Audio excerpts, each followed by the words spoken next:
How are space rockets tested before being launched? Rocket testing is quite an intense and fascinating process.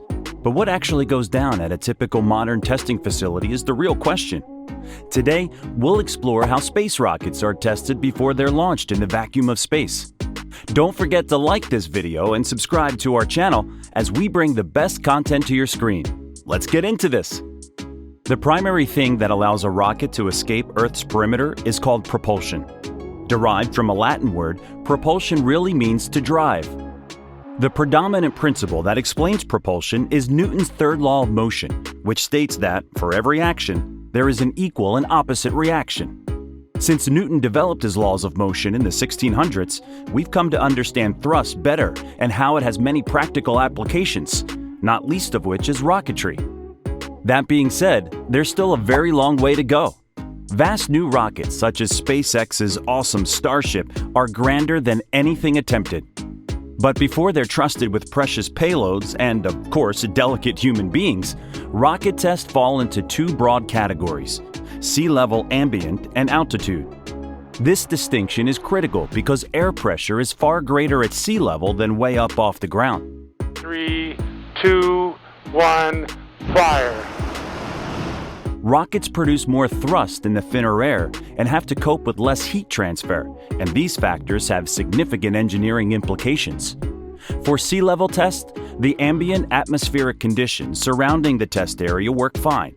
Still, testing rockets at altitude is a lot more challenging, as technicians need to simulate conditions way up in the atmosphere, but on the ground where they can actually analyze them. For this, rockets are placed in a sealed chamber where pressure is sucked out with mechanical pumps equivalent to the usual conditions.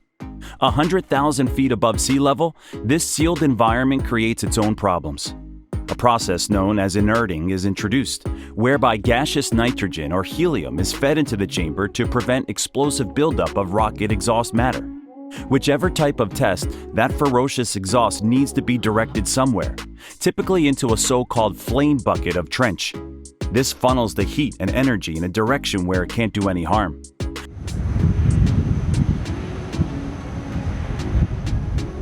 The particular fuel source of the rocket is a significant element in how the rocket is oriented during the test. Liquid rocket engines are typically fired in a vertical position, as gravity is all part of the fuel intake process. On the other hand, solid rocket engines can be fired horizontally, which requires a smaller and cheaper flame trench. However, this comes with its issues, which we'll come to shortly. You must be wondering where these testing grounds are. Most modern rocket testing facilities are situated in the southern United States in order to be near launch sites, which themselves are frequently close to the Earth's equator. Why are launch sites near the equator? The land around the equator moves 500 kilometers per hour faster than anywhere between the North and South poles. This means launching from the equator helps the spacecraft blast off more quickly without any additional input of energy, saving fuel and ultimately saving cost. SpaceX has a large rocket testing facility in Texas, which is handy for the company's Boca Chica launch and assembly site. But today, we'll mainly be focusing on NASA's John Stennis Space Center in Mississippi. Stennis is indeed ideally situated for rocket testing. It's isolated from major population centers, and there's great access by road. Also, there are 7.5 miles of specially dug canals, plenty of local water, a supportive local government, and a climate that suits testing. So what happens in the actual test? My name is Maury Vander. I'm the Chief of Test Operations. And once again, welcome to Stennis Space Center. During the recent SLS warm-ups at Stennis, a variety of rocket systems were checked over. Modal testing is a way of assessing the overall structural integrity of components, essentially by striking them with a finely calibrated mallet and measuring their resonant frequency. If the frequency is off somehow, it could suggest faulty welds cracks or other problems that might jeopardize the ultimate mission. There's a so-called power-up procedure that must be followed to ensure everything comes on correctly and in the proper sequence. The avionics on board, mechanics, and electronics must all be tested and thrown phony curveballs to reveal any unforeseen weaknesses. A crucial aspect of rocket avionics is the gimbaling system, which orients the rocket boosters to maintain overall trajectory.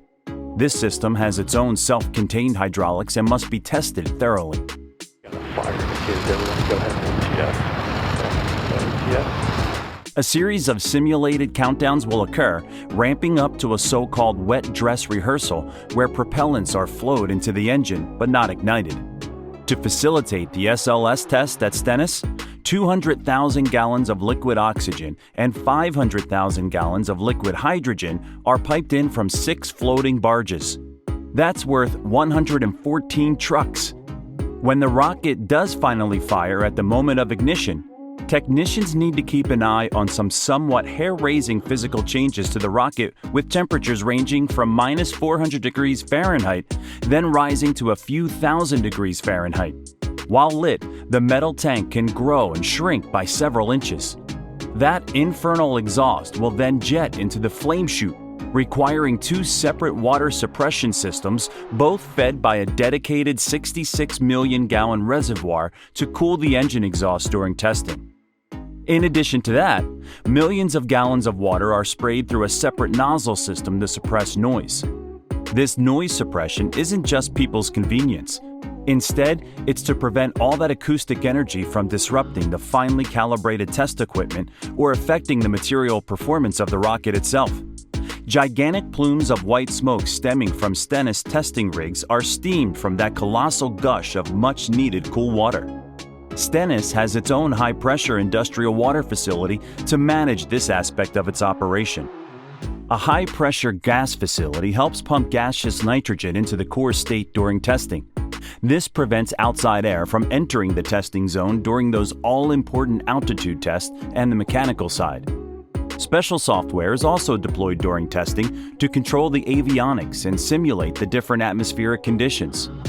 The rocket may find itself subject to software is believed to be the reason French rocket Ariane 5 suffered a disastrous mid-air mishap in 1996. So there's a lot at stake here. All these processes work in concert should help run a test that produces 2 million pounds of thrust at altitude, consuming 2.6 million liters of propellants as it fires. Thrust is measured using the thrust measurement system, which uses a series of load cells to calculate how much upward movement the thrust generated with fuel weight taken into account. Once rocket firing is complete, the real work begins. 1,400 sensors arrayed across the test site produce humongous amounts of data that technicians can pore over to make subtle refinements ahead of the big launch. The impact of rocket testing goes far beyond just firing payloads into space.